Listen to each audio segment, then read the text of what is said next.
Hi, folks. This week we move on to the topic of presidential power, and we're going to be talking about this for a couple of weeks.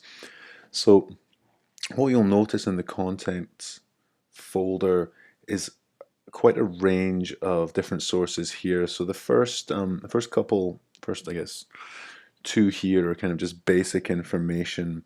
Executive Orders 101, it's kind of a refresher on what executive orders are, why they can be issued. This link here takes you to the Constitution, and particularly Article 2, the different, I suppose, the different aspects of this that one might consider to be relevant to the exercise of presidential power. Now, for the most part, what we're looking at is this line here, that he shall take care that the laws be faithfully executed. Now, that's not very much in terms of guidance, and in terms of just the entire Constitution. It's not very many words. So why is it that we consider these to be legal?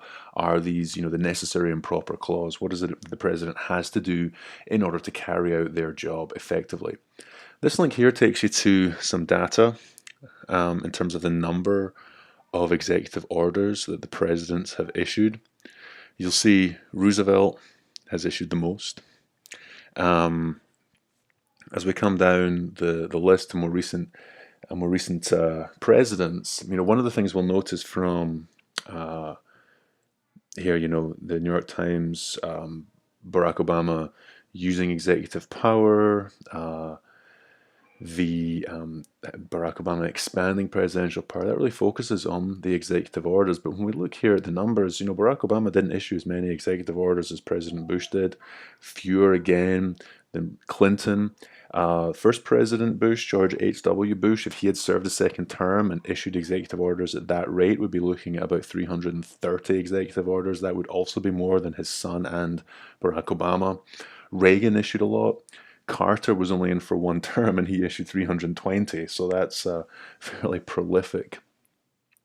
Ford didn't serve for very long, and you can look at all the presidents. Obviously, FDR, his executive orders largely, he served more than two terms in office, and he was doing a lot in terms of enacting policy.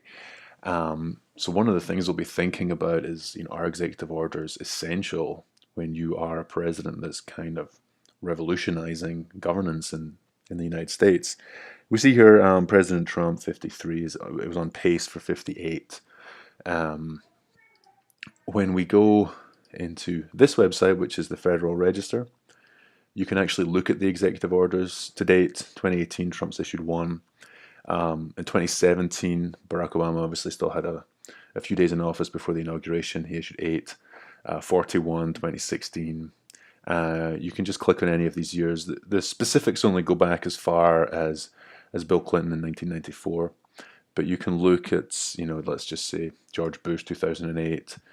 You can look at the kind of things that they're issuing executive orders on: transformation of the air transportation system, federal agency use of social security numbers, things like that. So, that gives you an idea of what the executive orders actually look like.